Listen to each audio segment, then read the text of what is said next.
Oke, bismillahirrahmanirrahim. Assalamualaikum warahmatullahi wabarakatuh. Hamdan wassalam, Waalaikumsalam warahmatullahi wabarakatuh. hamdan wassalaman amma ba'du. Yang saya banggakan kawan-kawan semua, prodi administrasi publik ya, Iya Pak. semester 1. Eh, Hari ini materi yang kita akan bahas adalah integrasi wawasan keislaman dan keindonesiaan.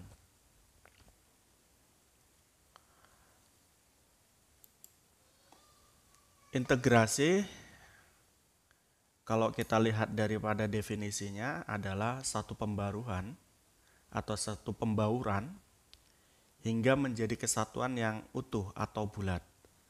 Jadi yang disebut integrasi itu adalah penyatuan begitu ya.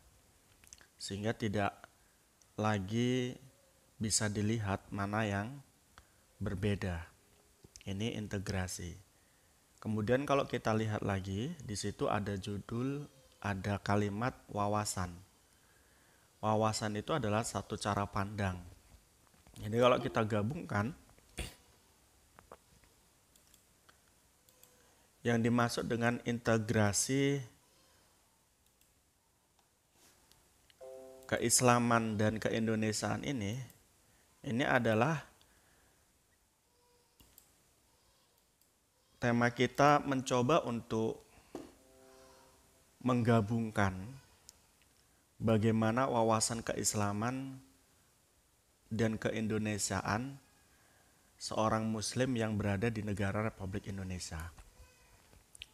Nah, oleh karena itu di sini penting sekali saya katakan kita mengangkat tema ini sebagai satu tema besar dalam belajar mengajar kita di semester ini. Karena tidak menutup kemungkinan orang mempelajari dogma agama tanpa bisa menempatkan konteks di mana dia berada. Yang pada gilirannya ini menjadi satu kekurangan bagi seorang yang mengikuti agama juga berada di satu negara. Kita tahu bahwa agama kita itu adalah solihun likuli zaman wa makan. Bahwa agama kita itu adalah agama yang patut, agama yang cocok dimanapun kita berada, dimana kapanpun kita ada. Oleh karena itu sinergisitas antara dogma agama dan negara bahkan masyarakat di satu negara ini tentunya tidak mungkin tumpang tindih. Semuanya pasti bisa disatukan. Semuanya pasti bisa disatukan. Oleh karena itu banyak sekali nanti jargon-jargon berkaitan tentang dogmatik agama ala Indonesia.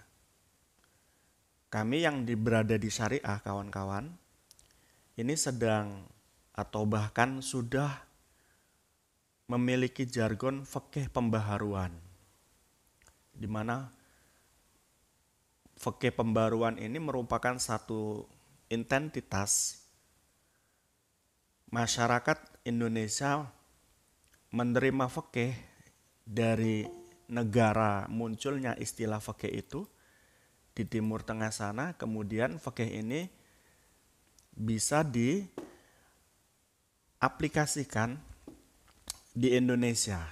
Itu yang disebut dengan fikih keindonesiaan atau disebut dengan fikih Nusantara nanti pada gilirannya. Bahkan beberapa tokoh dalam pemikiran Islam itu menyatakan bahwa fikih-fikih itu merupakan hasil satu ijtihad yang kemudian tidak menutup kemungkinan untuk disesuaikan dengan fikih yang ada di Indonesia atau hukum-hukum adat yang ada di Indonesia. Nah, oleh sebab itu maka wajar seseorang itu memiliki satu keniscayaan untuk mempelajari mempelajari Islam keindonesiaan atau Indonesia yang keislam-islaman, agar nanti pada gilirannya ketika dia beragama tidaklah lagi salah paham berkaitan tentang bagaimana cara beragama dan bagaimana cara bernegara dalam kehidupannya sehari-hari.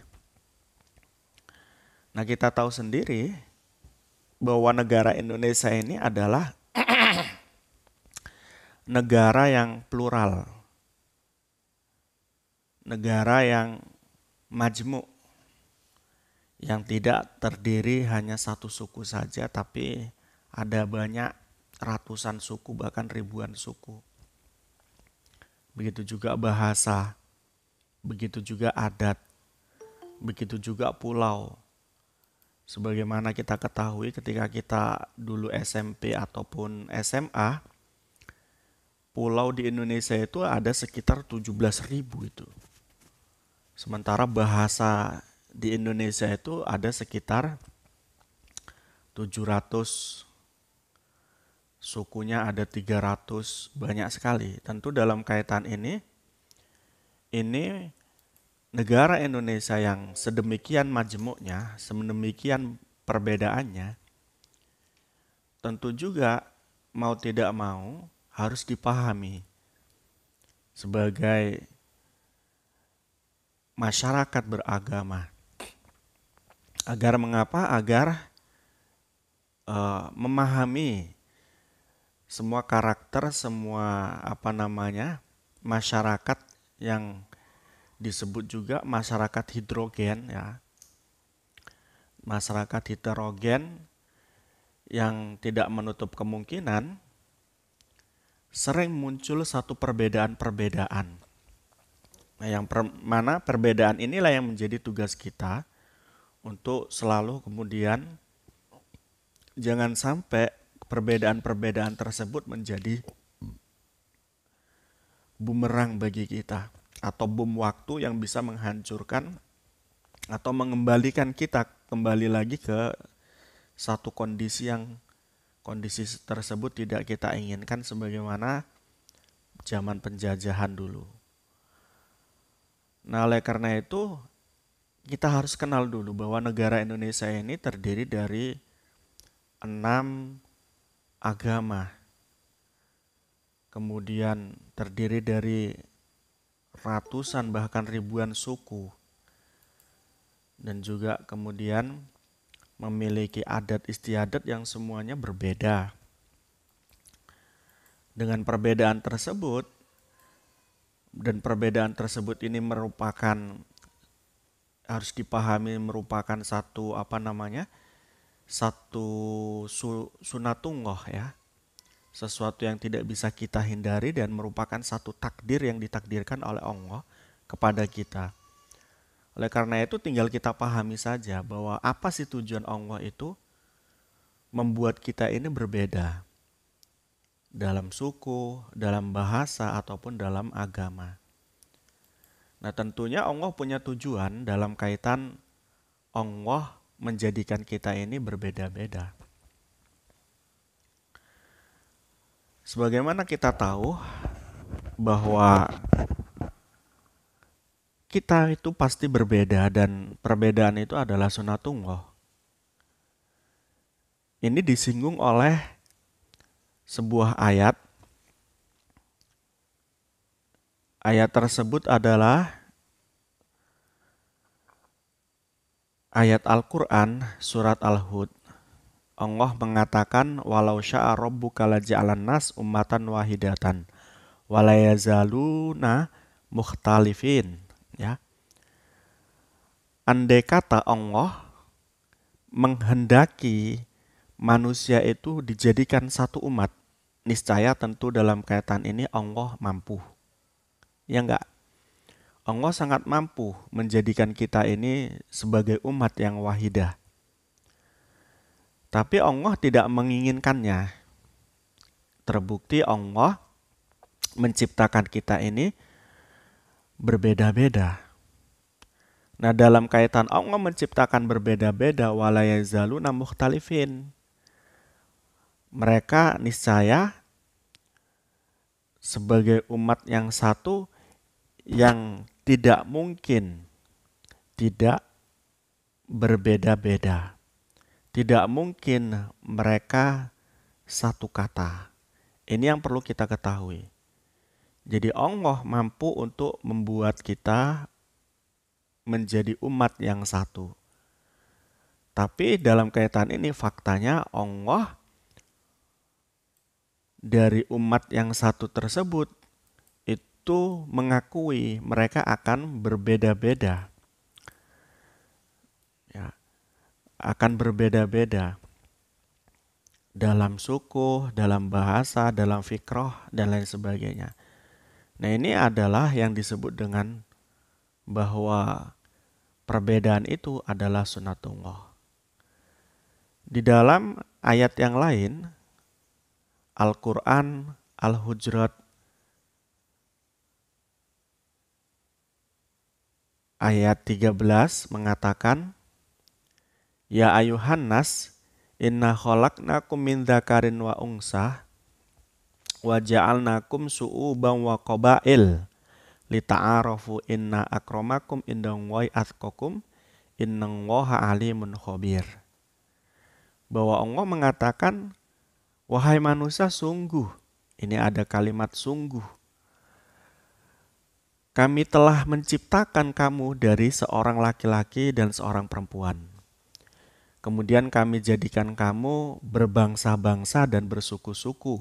Tujuannya adalah agar saling mengenal. Sesungguhnya yang paling mulia di antara kamu di sisi Allah ialah orang yang paling bertakwa. Sesungguhnya Allah Maha mengetahui lagi Maha meneliti. Jadi kita di sini juga telah diakui oleh Allah, kita diciptakan dari suku-suku yang berbeda, dari bangsa-bangsa yang berbeda, dari jenis kelamin yang berbeda. Yang mana perbedaan tersebut adalah untuk saling mengenal. Ya, andai kata tidak ada perbedaan, susah kita mengenal seseorang kan gitu. Susah kita mengenal daerah seseorang. Nah, dengan adanya suku, adanya perbedaan bahasa, ini kita dapat bisa mengenal secara langsung ketika kita menemui seseorang. Nah, sehingga ketika kita sudah sadar bahwa Allah itu menciptakan kita berbeda-beda dan perbedaan merupakan sunnatullah yang tidak bisa lagi kita hindari. Maka dengan demikian kita juga harus berpikir bahwa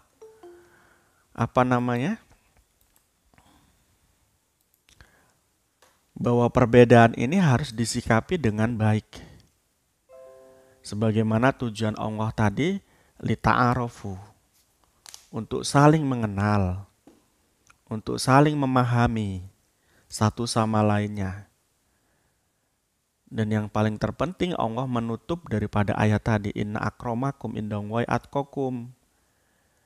Semua suku yang diciptakan oleh Allah, semua bangsa yang diciptakan oleh Allah, mereka tidak ada yang lebih mulia di mata Allah dengan melakukan apa yang mereka lakukan kecuali mereka melakukan ketakwaan. Jadi suku satu tidak bisa dikatakan mereka paling hebat, mereka paling mulia di mata Allah dibanding suku-suku yang lainnya. Ya, yang membedakan itu adalah ketakwaan mereka. Bukan besarnya sebuah suku, bukan banyaknya sebuah kelompok, sehingga fenomena-fenomena yang saat ini menonjolkan suku-sukunya dengan melakukan aksi-aksi untuk menunjukkan bahwa mereka banyak, itu tidak menunjukkan mereka menjadi seorang yang mulia di mata Allah. Ya. belum tentu mereka mulia di mata Allah. Karena barometer kemuliaan di mata Allah di antara suku-suku tersebut adalah inna akramakum indallahi atqakum.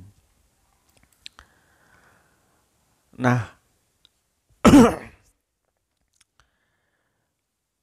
ketika Allah memberikan kita satu statement bahwa perbedaan itu adalah sunatullah, maka kemudian Allah pun membuat prinsip-prinsip persatuan di dalam Al-Quran.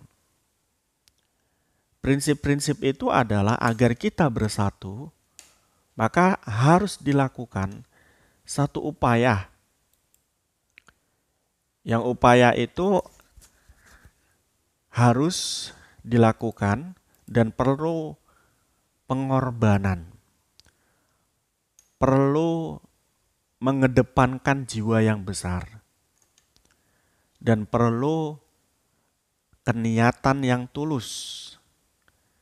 Dalam kaitan itu, untuk menjalin satu persatuan, kita harus menanamkan di dalam jiwa kita yang pertama adalah tidak saling membenci. Al-Quran mengatakan, wala yajrimannakum syana'anu qaumin ala alla ta'dilu.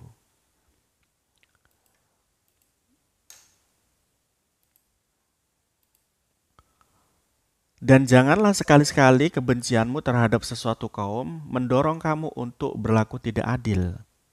Jadi jangan pernah kita membenci satu kaum. Ini yang penting sekali.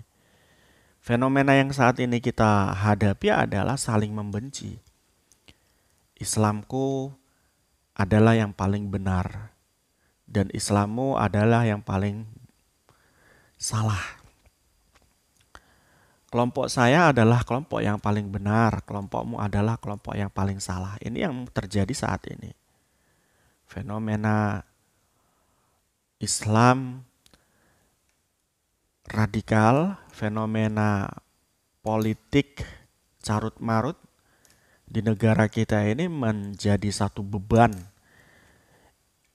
yang berkelanjutan sampai saat ini bahkan. Di masa yang seharusnya kita selalu berpikir tentang kenapa Allah menurunkan pandemi pada saat ini, malah kita difikirkan tentang bagaimana kita membenci. Ya, bagaimana kita membenci kelompok-kelompok lain. Ini begitu yang sekarang fenomena yang ada itu. Padahal kita tadi sudah diajarkan bahwa dalam beragama, dalam bernegara, kita merupakan satu umat yang diciptakan oleh Allah untuk saling mengenal, saling memahami satu sama lainnya sehingga ada persatuan kesatuan di situ. Tapi nyatanya berbeda. Dan dalam kaitan ini ketika kita masih membenci, berarti kita tidak menjalankan agama. Berkaitan dengan itu adalah kita tidak menjalankan ayat Al-Quran surat Al-Ma'idah ayat 8 yang tadi saya sebutkan, yakni walayaj riman nakum syana'anu qaumin ala alla ta'dilu. Jangan kalian sekali-kali membenci jangan sekali-sekali kebencianmu terhadap satu kaum mendorong kamu untuk tidak berlaku adil ini. Nah, dalam kaitan itu keadilan itu bukan hanya pada diri pemimpin ya. Keadilan itu ada pada diri kita sendiri. Termasuk keadilan yang dimaksud di sini adalah keadilan kita menyikapi perbedaan itu tadi. Jadi kalau kita masih mengatakan kamu adalah kamu dan saya adalah saya, kelompokmu adalah kelompokmu dan kelompokku adalah kelompokku, ini adalah masih belum adil. Keadilan itu adalah saya adalah kamu dan kamu adalah saya. Itu begitu. Jadi al-muslim bainal muslim, akhwat gitu ya. Muslim dengan muslim yang lain itu adalah saudara. Nabi juga mengingatkan kepada kita kun kal yadain walatakun kal udunain itu. Jadilah kamu seorang yang seperti tangan, di mana dua tangan tersebut saling membantu ketika satu gatal maka dikukurkan dengan tangan yang lain. Ketika satu sakit maka diobati dengan yang lain. Ketika satu sakit ia merasa kan sakit tangan yang lain. Gitu. Ini yang paling penting. Jadi jangan pernah membenci satu kaum. Yang selanjutnya prinsip Islam mengajarkan persatuan. Wala tasubbul ladzina yad'una min dunillah fayasubbullaha aduwwan bighairi ilm. Jangan kamu pernah memaki Tuhan orang lain, yang mana dari makian-makian tersebut kamu akan mendapat makian Tuhanmu dari mereka tanpa mereka mengetahuinya. Jadi ketika kita memaki pasti dibalas memaki, intinya begitu. Ketika kita memaki orang non-muslim, tentu kita akan dimaki. Ketika kita menyakiti mereka, tentu kita akan disakiti. Oke, kita di Indonesia masih aman-aman dan tidak disakiti oleh orang non-muslim. Tapi kawan-kawan kita di tempat-tempat yang lain, di negara-negara yang lain, yang notabene orang muslim minoritas di sana, contohnya di Amerika, di Prancis, kemudian di Papua, di Sorong dan lain sebagainya. Islam di mana di sana sedikit. Tentu dalam kaitan ini ketika kita melakukan satu tindakan kriminal, teroris, dan lain sebagainya bagi umat-umat non-muslim di dekat kita atau di sekeliling kita, ini akan menjadikan mereka terancam. Ini yang tidak pernah kita pikirkan. Ya, mereka pasti akan membalas. Contoh dalam Al-Quran ini ketika kita maki Tuhan mereka, mereka akan membalas memaki Tuhan kita. Ini hal yang tidak perlu dilakukan. Saling memaki semacam itu. Ketika kita saling memaki, maka di situ tidak ada persatuan. Oleh karena itu juga tidak hanya memaki dalam kaitan ini, jangan pernah mengusik ibadah orang lain. Kalau enggak kita ingin diusik ibadah kita. Jangan pernah membakar, mengebom tempat-tempat ibadah orang lain yang bukan seagama dengan kita. Sehingga kita tidak juga dibom, diusik ibadah dan tempat ibadah kita. Ini paling penting itu. Ya. Jadi Islam mengajarkan tidak memaki orang lain. Ini untuk membuat kita bersatu. Yang selanjutnya, Islam mengajarkan kita untuk bersatu dengan sikap apa? Dengan bersikap yang bagus. Berkata dengan lemah lembut. Jangan pernah maki-maki orang itu. Jangan pernah menjelek-jelekkan orang. Dalam kaitan ini Allah mengatakan dalam surat Al-Imran ayat 159, "Fabirahmatim minallahi lintalahum walau kunta faddon khalidul qalbi lanang fadu min haulik." Maka disebabkan rahmat Allah lah kamu berlaku lemah lembut terhadap mereka. Sekiranya kamu bersikap keras, lagi berhati kasar, tentulah mereka menjauhkan diri dari sekelilingmu.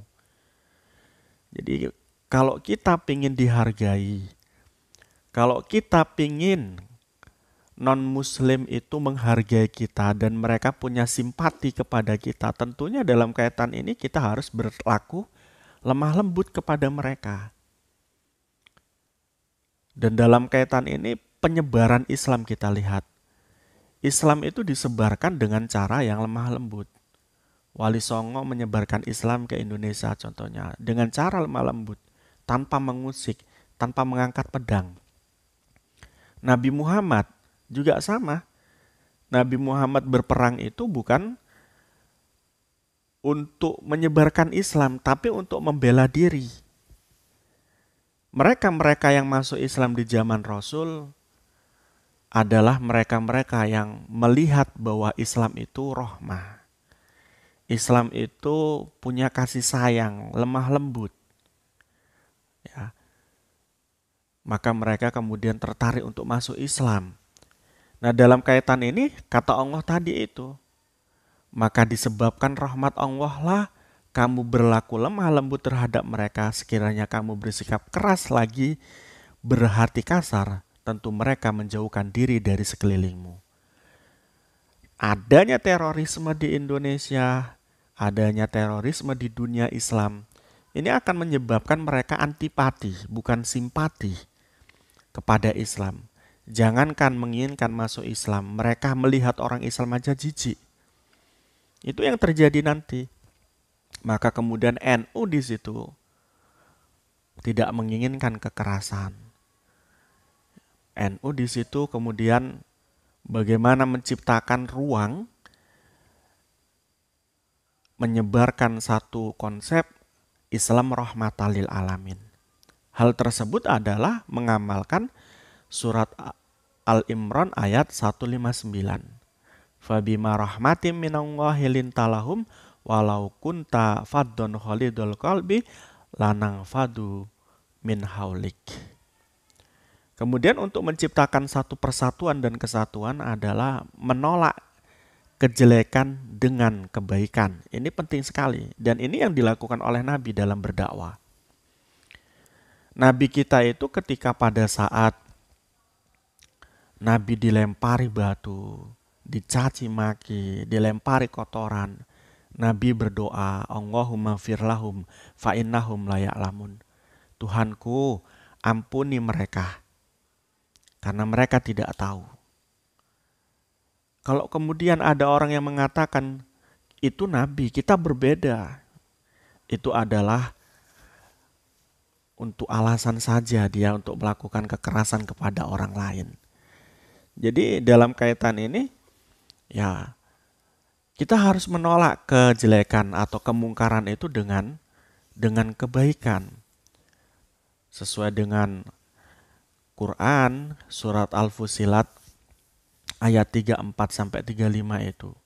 Allah mengatakan, idfa' billati hiya ahsan. Fa'idal ladzi bainaka wa bainahu adawatung ka'annahu waliyun hamim itu. Tolaklah kejelekan itu dengan cara yang lebih baik. Maka tiba-tiba orang yang antaramu dan antara dia ada permusuhan seolah-olah telah menjadi teman yang sangat setia. Jadi itu, jadi kalau kita menolak kejelekan-kejelekan yang ada, ya, menolak kemungkaran-kemungkaran yang ada, baik yang dilakukan oleh orang muslim sendiri atau dilakukan oleh orang non-muslim, dengan baik kita tolaknya, niscaya mereka akan punya simpati kepada kita dan tidak ada permusuhan. Inilah perwujudan konsep upaya persatuan dan kesatuan dalam bingkai keagamaan yang diajarkan oleh agama untuk kita yang berwarga negara Indonesia. Kalau kita tidak upayakan sekarang, nanti kita akan menyesal kemudian. Ya, pendiri bangsa kita itu telah bercita-cita agar negara kita ini menjadi negara yang hebat, agar negara kita ini menjadi negara yang bersatu. Mereka telah merumuskan Pancasila dengan sila pertama ketuhanan yang Maha Esa, menghapuskan kalimat kewajiban menjalankan syariat Islam bagi umat Islam, yang mana sila pertama itu dulu begitu, tapi kemudian untuk menghindari bentrokan, untuk menghindari ketidakadilan, yang mana negara kita adalah negara plural, majemuk, dan heterogen tadi, maka kemudian kalimat tersebut diganti dengan ketuhanan yang Maha Esa. Ini adalah bagian daripada pemikiran pendiri bangsa kita. Nah, sementara kalau kita sekarang berpikir tentang bahwa negara kita ini harus negara Islam, ini tentu mengkhianati para kiai kita waktu itu, mengkhianati para pejuang bangsa kita waktu itu. Nah, kemudian kawan-kawan, dalam konsep bernegara, ini yang perlu juga saya utarakan. Jadi wawasan keislaman Indonesia itu juga berkaitan tentang konsep bernegara dalam Islam. Dalam Islam, perlu diketahui, konsep bernegara itu tidak melulu bersistemkan Islam. Konsep bernegara dalam Islam itu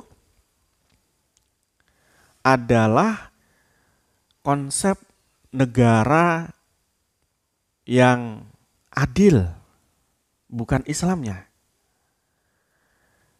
Satu negara atau satu sistem kenegaraan yang adil ini menjadi penting dibanding negara Islam yang tidak adil. Nah, oleh karena itu tidak perlu kita itu membuat jargon-jargon negara Islam gitu. Sebagaimana yang diusung oleh kawan-kawan kita ISIS. Ya, kita bisa mengatakan kawan kita, bisa mengatakan musuh kita ISIS. Nah, dalam konsep yang ditawarkan Islam, dalam bernegara itu cukup kita adil itu tadi. Nah, keadilan itu yang menjadi barometer kita bernegara. Dan keadilan tersebutlah yang kemudian menjadikan satu negara itu menjadi negara yang berdaulat. Bukan Islamnya. Ya, bukan Islamnya. Artinya kenapa? Artinya begini.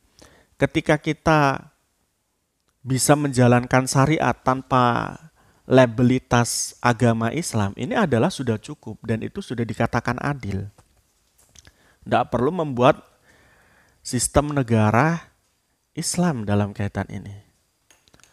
Nah, oleh karena itu tentu dalam kaitan ini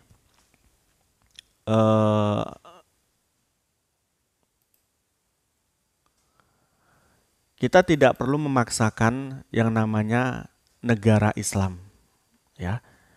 Tidak perlu menyatakan bahwa negara kita ini harus negara Islam. Tapi dan harus melakukan dan harus menjalankan negara ini adalah negara berprinsip. Prinsipnya adalah prinsip Islam. Ya, prinsipnya prinsip Islam. Kita tahu tadi bahwa Islam itu sholihul likulli zaman wa makan. Islam itu adalah sesuatu agama yang bisa diterima kapan dan di mana saja. Nah, oleh karena itu di situ prinsip-prinsip Islam tanpa memunculkan doktrin-doktrin Islam secara dohir itu sudah cukup bagi kita. Itu sudah cukup bagi kita.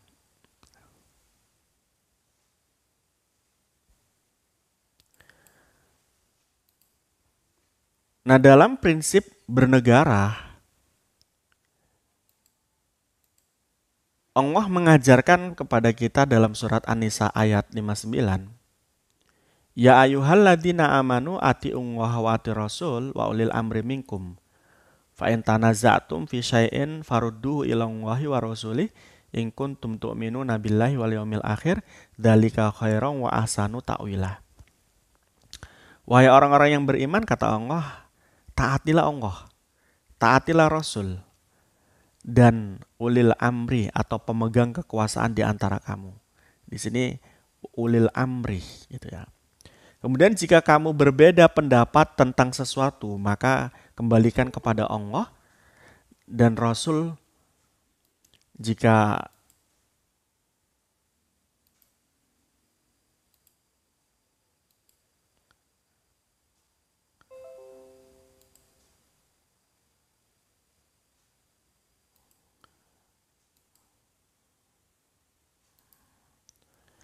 jika kamu beriman kepada Allah dan hari kemudian, yang demikian itu lebih utama bagimu dan lebih baik akibatnya.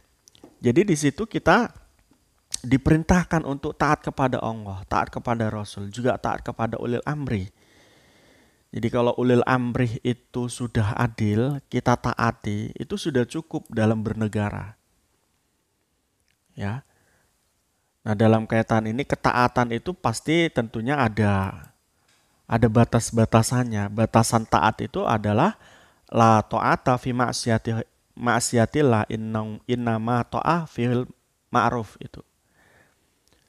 Kata Nabi, tidak ada ketaatan untuk maksiat kepada Allah dan sesungguhnya ketaatan itu adalah hanya kepada hal-hal yang baik. Nah, dalam kaitan ini tentunya di Indonesia itu secara substantif itu sudah adil apa yang menjadi kebijakan pemerintah kita. Tinggal kita taat kepada pemerintah saja. Ketika kita mengikuti aturan-aturan yang ada, melakukan proses hukum yang ketika kita melakukan satu kesalahan itu kita sudah bisa dikatakan taat. Tapi sebaliknya kalau kita tidak mengikuti aturan-aturan yang ada, pingin semaunya sendiri gitu ya. Ada aturan untuk swab di masa pandemi, kemudian kita tidak mau swab. Atau mau swab tapi kemudian tidak jujur dan lain sebagainya. Ditangkap lari ke Arab Saudi. Ini adalah sesuatu yang tidak taat itu kepada ulil amri. Jadi seseorang itu bisa dikatakan taat kepada Rasul, taat kepada Allah itu ketika dia taat kepada ulil amri, kepada penguasa. Ya, yang penguasa tersebut tidak melakukan kedaliman. Ingat, tidak melakukan kedaliman. Nah, di situ saya katakan tidak melakukan kedaliman karena melakukan kedaliman itu berbeda dengan mengingkari nawacipta ya. Nawacipta itu adalah janji-janji kampanye yang kemudian sudah diusahakan namun tidak setelah diusahakan tidak dapat dicapai. Itu nawacipta itu biasanya begitu. Dan itu tidak menjadi satu kedaliman dalam pemerintahan. Ya, yang dikatakan kedaliman itu adalah membiarkan kemaksiatan, membiarkan ketidakadilan dalam hukum dan lain sebagainya, itu kedaliman. Sementara nawacipta atau janji-janji kampanye, ketika dia sudah diusahakan dan pada gilirannya tidak nyampe target, itu tidak dikatakan dolim. Karena dalam kaitan ini kita hanya bisa berusaha sementara Allah yang menetapkan usaha kita sukses atau tidak. Nah, oleh karena itu jangan pernah mengatakan pemerintah ini dolim. Ya, ketika pemerintah belum bisa mengakuisisi dan mengakomodir kepentingan-kepentingan semua masyarakatnya.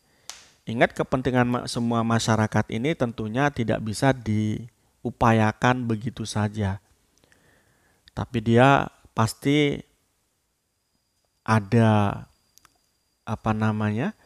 tarik ulur di antara kepentingan-kepentingan tersebut. Ada yang setuju, ada yang tidak setuju, ada yang puas dan tidak puas. Dalam kondisi ada yang setuju dan tidak setuju, kemudian ada yang puas tidak puas, ini sudah dikatakan adil karena sudah diusahakan. Sehingga tidak dikatakan dolim. Sehingga ketika pemerintah sudah melakukan usaha untuk memenuhi kepentingan masyarakatnya dan adil kepada masyarakatnya, kita harus taat kepadanya. Taat kepada hukumnya dan lain sebagainya. Jangan membuat statement yang buruk. Negara ini negara tauhid, negara ini berlaku hukum tauhid dan lain sebagainya. Ini adalah satu kecenderungan yang tidak pantas. Nah, kemudian di dalam beragama kita juga diajarkan tentang selain taat kepada Allah, kita diajarkan taat kepada Rasul, ya, taat kepada Nabi, kita juga diajarkan nasionalisme itu. Cinta kepada tanah air. Dalam kaitan ini Nabi mengajarkan kepada kita, Nabi itu adalah orang mana? Orang Madinah dan orang Mekah. Ya. Nabi lahir di Mekah, kemudian besar di Madinah.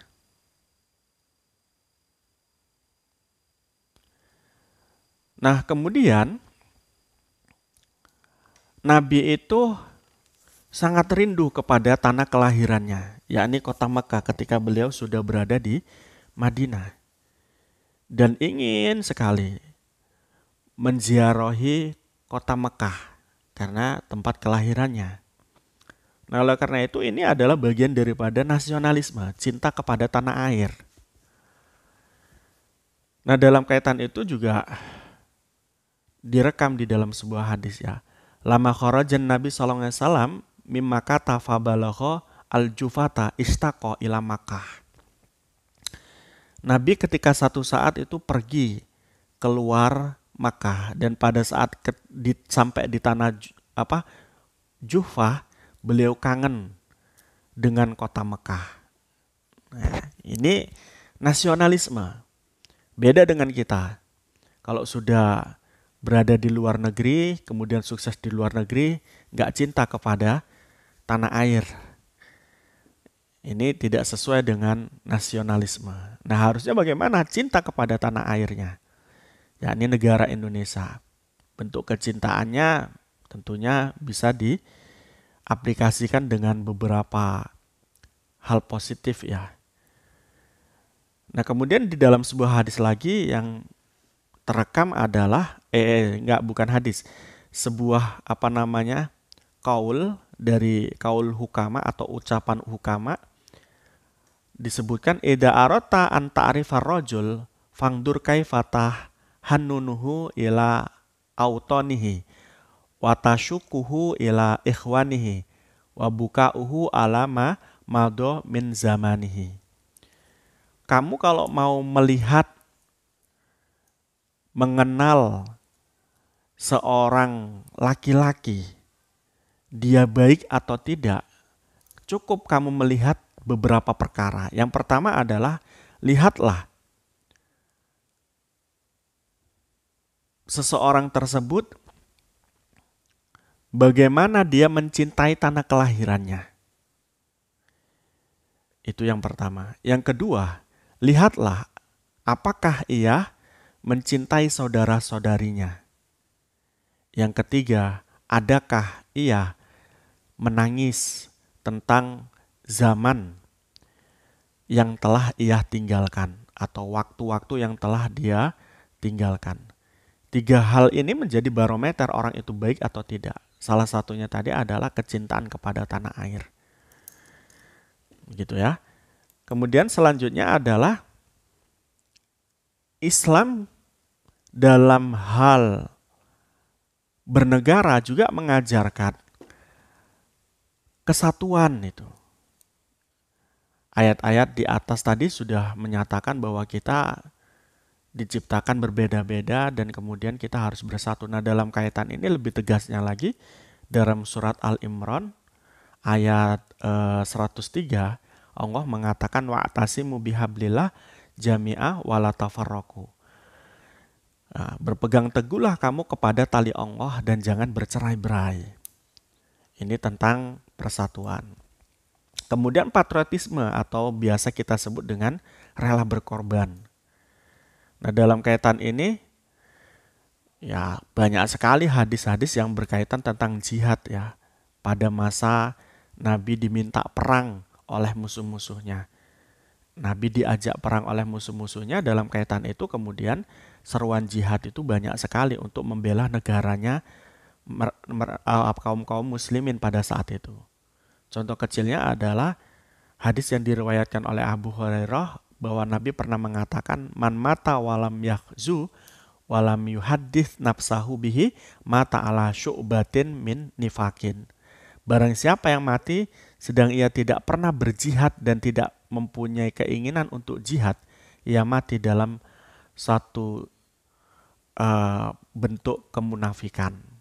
Jadi begitu. Jadi cinta tanah air itu atau rela berkorban itu, kalau kita dulu dijajah, maka rela berkorbannya adalah melawan penjajah. Nah, kalau sekarang kita tidak ada peperangan dan tidak dijajah, bentuk rela berkorbannya adalah salah satunya saat ini kita berada di depan Zoom semacam ini.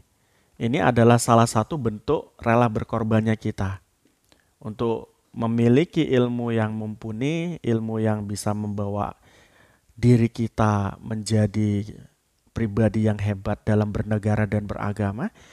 Ini kita pada saat ini bersedia diri mengorbankan kesenangan-kesenangan kita yang tadinya pingin tidur, yang tadinya pingin main-main, kita menghadap laptop, menghadap HP di Google Meet semacam ini adalah termasuk bagian daripada rela berkorban. Ya. Kenapa? Dalam kaitan ini Nabi juga mengatakan setelah Nabi melakukan peperangan-peperangan, bentuk patriotisme jihad yang dimaksud oleh Nabi dalam beberapa hadis itu kemudian seolah-olah terhapus semua dengan konsep jihadun nafsi, memerangi diri. Ya. Kata Nabi, nahnu narji'u min jihadil ashor ila jihadil akbar. Ketika Nabi telah melakukan peperangan-peperangan besar, kemudian Nabi mengatakan kepada sahabat, kita ini telah pulang dari perang besar menuju kita ini telah pulang dari perang kecil menuju perang besar. Pada saat itu para sahabat kaget dan wah, ini kalau perang besar otomatis kita nanti mati semua ini. Itu begitu. Ternyata kemudian ditanya, ma jihadul ashor wa ma jihadul akbar ya Rasulullah. Apa yang dimaksud dengan jihad besar? Apa yang dimaksud dengan jihad kecil? Kata Nabi, jihad kecil itu adalah perang-perang yang kita lalui. Itu jihad kecil. Jadi Nabi mengatakan perang itu adalah jihad kecil. Jihad yang besar apa itu ya Nabi? Jihad yang besar itu adalah jihadun nafsi. Memerangi diri kita sendiri, nafsu kita, keinginan kita, kemudian mengontrol diri kita, itu adalah jihad besar menurut Nabi. Itu patriotisme.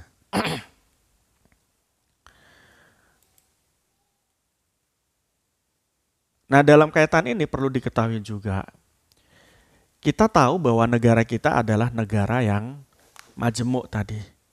Di dalamnya bukan hanya orang Islam saja, tetapi juga non-Muslim. Nah, dalam kaitan ini, Islam mengajarkan kepada kita tentang bagaimana sikap kita kepada orang non-Muslim itu. Ya, sebagaimana di dalam beberapa literatur kitab kita atau fikih kita, jenis kafir itu ada sekitar banyak sekali ya. Salah satunya adalah kafir zindik, kafir wasani, kafir majusi, kemudian ahli kitab ya. Ahli kitab ini Yahudi dan Nasrani. Ini beberapa kafir ini ada di dalam literatur kita. Kafir zindik contohnya, mereka adalah orang-orang yang tidak bertuhan atau golongan orang yang membuat penyimpangan dalam penafsiran Al-Quran dan hadis. Kemudian ada kafir wasani. Kafir wasani adalah mereka yang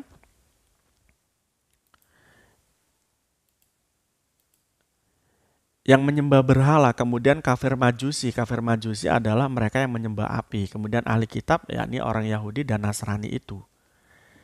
Jadi jenis kafir ini menjadi dasar kita mengetahui bahwa kafir itu ada banyak macamnya kalau dilihat secara umum ya.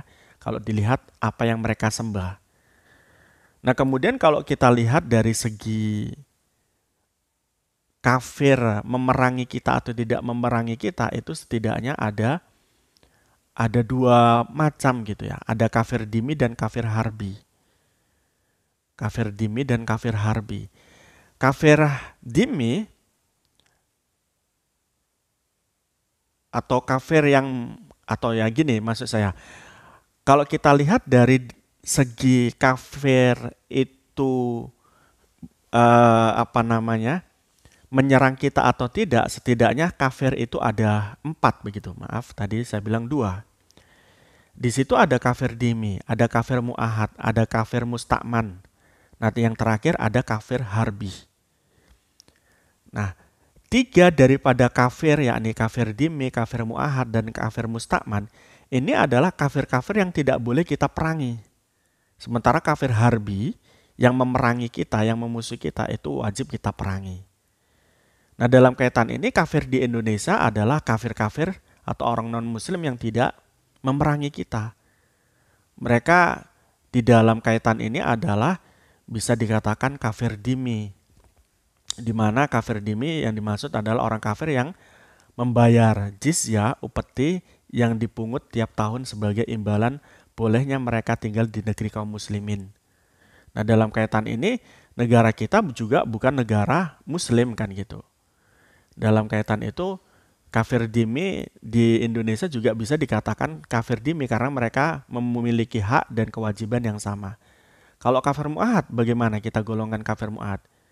Ya, kafir mu'ahad adalah orang-orang kafir yang telah terjadi kesepakatan antar mereka dan kaum muslim untuk tidak berperang dalam waktu kurun yang telah disepakati. Juga tidak cocok, ya. Kafir mu'ahad. Kafir musta'man adalah orang-orang kafir yang mendapat jaminan keamanan dari kaum muslimin atau sebagian kaum muslimin. Nah, ini juga tidak cocok. Kafir di Indonesia itu adalah kafir yang memiliki hak dan kewajiban yang sama atas negara Republik Indonesia. Tapi bisa kita golongkan dan kita kiaskan dengan adanya kafir 3 kafir ini, yakni kafir dhimmi, kafir mu'ahad, dan kafir musta'man. Nah, sementara kafir harbi itu boleh kita bunuh. Kafir harbi itu siapa? Mereka-mereka yang memerangi kita. Nah, dalam kaitan ini kafir harbi itu dalam sebuah hadis dinyatakan mangqatala qatilan min ahlil dhimmati bukan ini masih mangqatala, ini masih berkaitan tentang sikap kita kepada kafir dhimmi, ya. Jadi kafir dhimmi itu tidak boleh kita bunuh gitu. Dalam kaitan kita membunuh kafir dhimmi, Nabi mengatakan mangqatala qatilan min ahadi dhimmati lam yajid rihal jannati. Orang yang membunuh kafir dhimmi, kata Nabi, mereka tidak pernah akan mendapatkan bau surga. Ini coba. Jadi mereka yang ngebom mengebom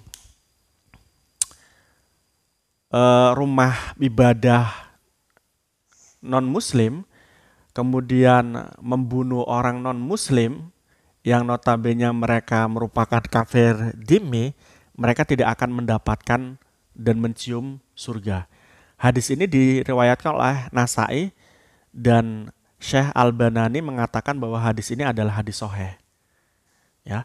Man qatala qatilan min ahli dhimmati lam yajid rihal jannati wa inna rihaha la yujadu min masirati arba'ina aman. Jadi dia tidak akan menemui bau surga. Bau surga ini bisa dicium, jaraknya itu perjalanan berapa tadi? 40 tahun. Ya. Itu baru tidak bisa dicium. Artinya apa? Jauh sekali dia dari surga. Tidak mungkin bisa masuk surga itu. Atau lama sekali baru masuk surga. Nah, kemudian itu yang berkaitan tentang barang siapa yang memerangi atau membunuh orang kafir dhimmi. Itu Nabi mengatakan tidak akan mendapatkan bau surga. Kemudian Nabi juga mengatakan dalam hadis yang diriwayatkan oleh Bukhari, mangqatala mu'ahadan lam yaroh raihal jannah. Barang siapa yang membunuh kafir mu'ahad, maka dia tidak akan mencium bau surga. Ya, wa inna rihaha tujadu man masirata arba'ina aman. Karena surga itu hanya bisa dicium, ya, jarak kurang daripada 40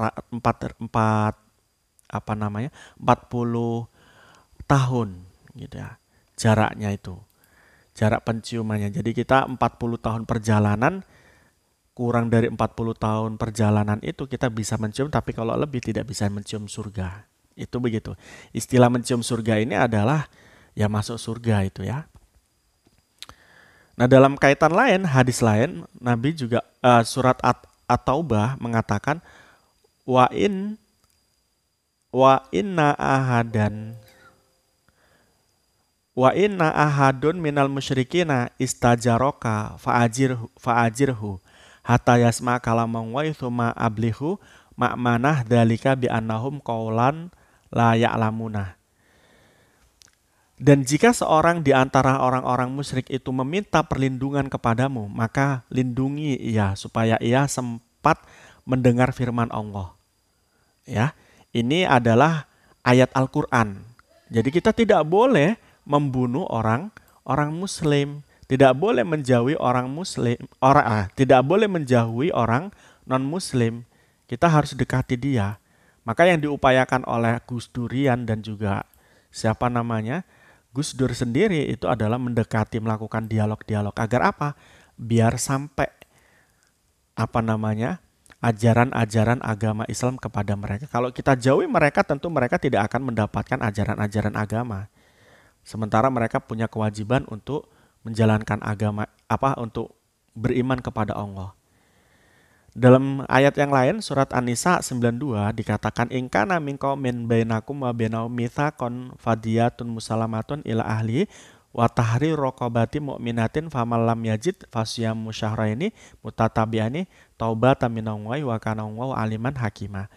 Dan jika si terbunuh dari kaum kafir, jadi ketika kita membunuh orang kafir, ya, yang mana mereka membuat satu perjanjian damai antara mereka dan kamu, maka hendaklah si pembunuh membayar diat yang diserahkan kepada keluarganya. Jadi tetap ketika kita membunuh orang kafir, yang orang kafir itu kafir mu'ahad, kafir musta'man, dan kafir dhimmi, kita wajib membayar diat itu dalam hukum Islam.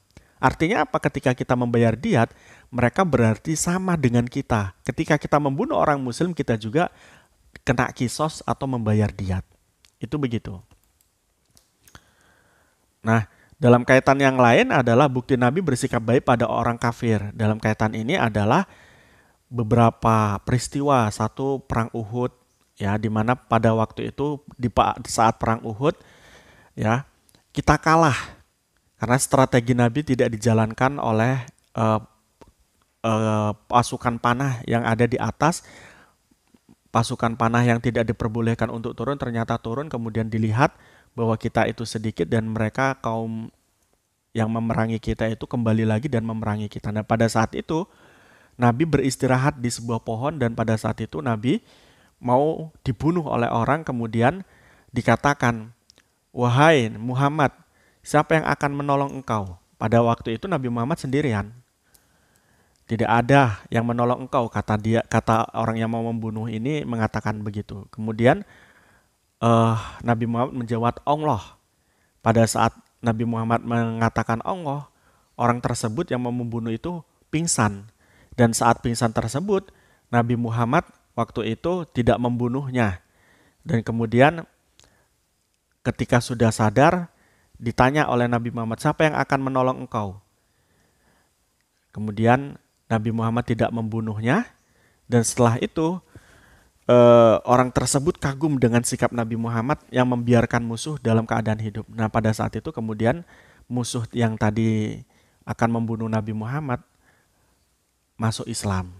Ya, ikrar atau syahadat kepada Nabi. Itu yang pertama, bahwa Nabi nggak pernah membunuh seorang pun kecuali satu kali dalam peperangan beliau. Itu pun karena beliau akan ditusuk dari belakang dan beliau menghindar. Kemudian Nabi hijrah, pada saat hijrah ke Madinah, itu kaum muslimin sudah berangkat duluan. Nabi dengan Abu Bakar berangkat belakangan.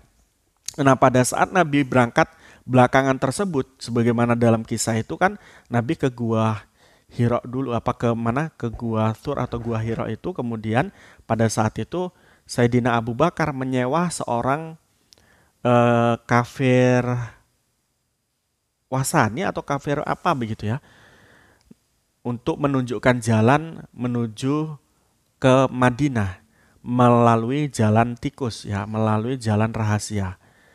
Nah, dalam kaitan ini nama daripada orang yang menunjukkan Nabi Muhammad menuju ke Madinah adalah Abdullah bin Uraikid, ya.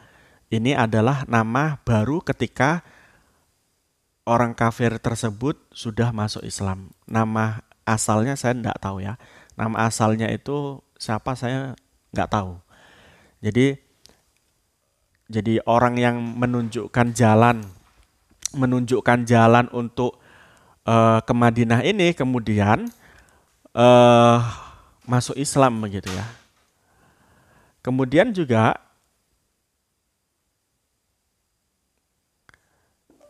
dari beberapa ayat juga menjelaskan bahwa kita harus berlaku adil kepada orang-orang non-muslim. Demikian mungkin yang bisa saya sampaikan. Jadi Islam itu mengajarkan kepada kita tentang perdamaian, tentang kesatuan, menyikapi orang-orang kafir dengan baik jika mereka baik kepada kita dan melakukan upaya untuk persatuan dan kesatuan. Demikian yang bisa saya sampaikan. Kurang lebihnya saya mohon maaf. Assalamualaikum warahmatullahi wabarakatuh.